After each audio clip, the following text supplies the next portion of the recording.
AI हा विषय सगळीकडे चर्चेला जातोय आणि एक बिझनेसमन म्हणून किंवा एक एंटरप्रेन्योर म्हणून तुम्ही पण विचार करत असाल की ए-आय हे टेक्नॉलॉजी शिकण्याइतका माझ्याकडे वेळ नाही, माझा बिझनेसच मला सांभाळताना त्रास होतो.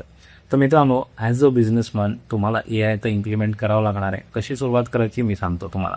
सगळ्यात पहिल्यांदा एक पेपरवर तुमच्या प्रोसेसेस लिहा, म्हणजे ज्या ज्या प्रोसेसेस तुमच्या बिझनेसमध्ये होत आहेत, प्रोक्युअरमेंटपासून, मॅन्युफॅक्चरिंगपासून, डिलिव्हरीपासून, बिलिंगपर्यंत जेवढ्या प्रोसेसेस तुम्ही हँडल करताय त्या सगळ्या प्रोसेसेस लिहा. त्याच्यानंतर स्टेप 2 मध्ये त्या प्रत्येक प्रोसेसच्या सब ॲक्टिव्हिटीज लिहा की काय काय ॲक्टिव्हिटी त्याच्यामध्ये केल्या जातात.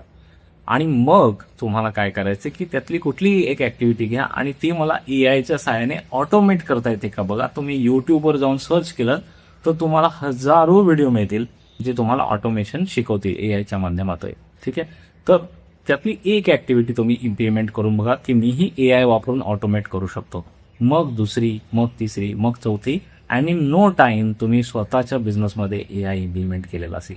तेव्हा ए-आय ही थिअरी नाही आहे, हे कुठलंही पुस्तक वाचून किंवा कुठलाही बेसिक फंडामेंटल स्टडी करून ए-आय तुम्हाला इम्प्लिमेंट करण्याचा वेळ नाही आहे.